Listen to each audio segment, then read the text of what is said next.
Assalamualaikum warahmatullahi wabarakatuh. Perkenalkan, kami dari kelompok 8.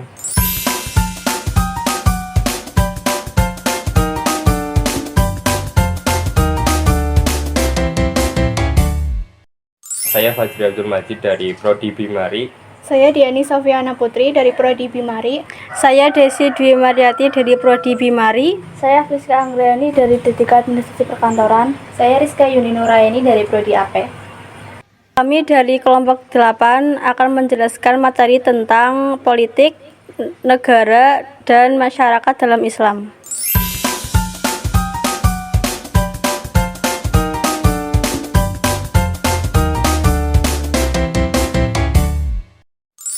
Tahukah kalian, politik itu biasanya tidak jarang menghadirkan cara-cara yang batil. Islam memiliki konsep atau sejarah yang bisa membuat politik bisa dilaksanakan dengan penuh etika dan moral. Sehingga tujuan politik tidak bertolak belakang dengan usaha dari politik tersebut, yaitu untuk mewujudkan kebijakan yang adil.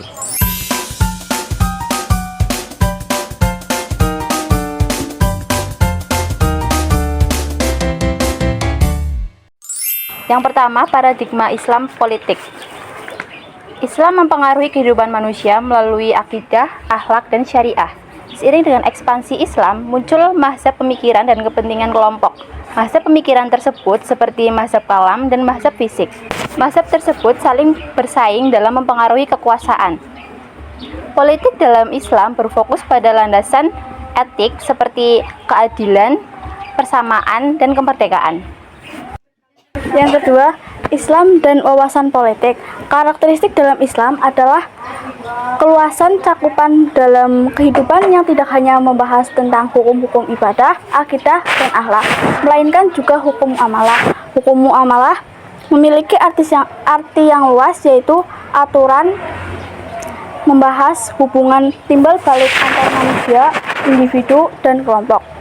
Secara umum, kerangka dasar pemikiran politik dapat dijumpai dalam Al-Quran dan hadis-hadis, terutama nas-nas yang membahas tentang konsep bermusyawarah atau syura. Dalam sejarah Islam, berdirinya suatu institusi politik atau imamah memang bagian dari tugas keagamaan, yaitu sebagai upaya membunyikan ajaran Islam pada ramah sosial.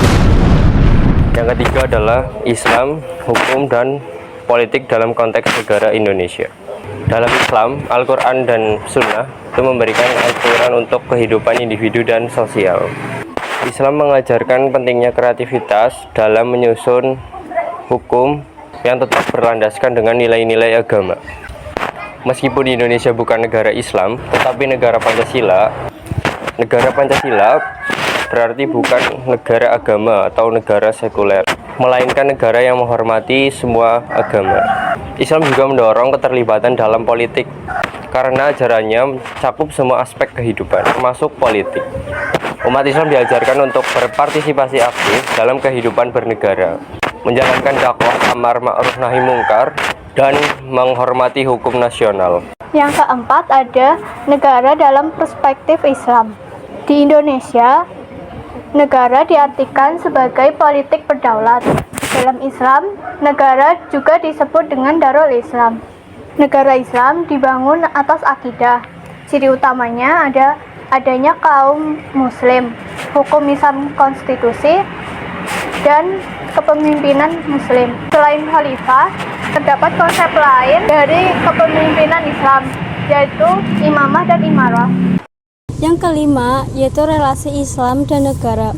Islam merupakan agama yang mengatur hal berkaitan dengan peribadatan kepada Allah Subhanahu wa Ta'ala, tetapi juga mengatur hal yang bersifat muamalah, seperti hubungan antar manusia, termasuk di dalamnya berbicara tentang agama.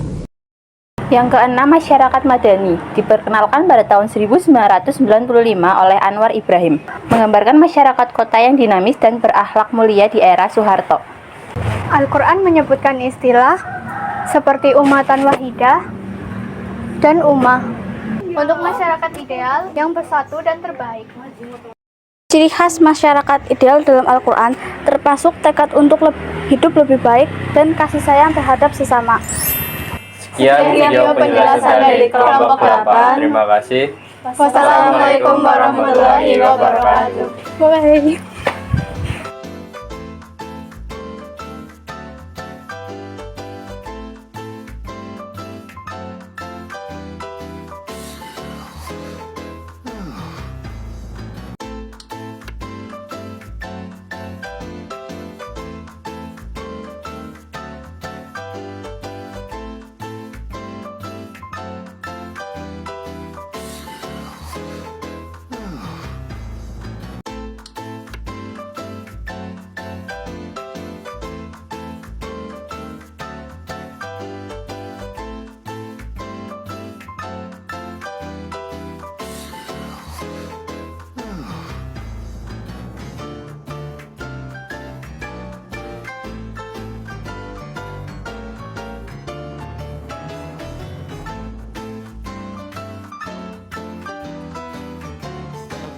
Oh.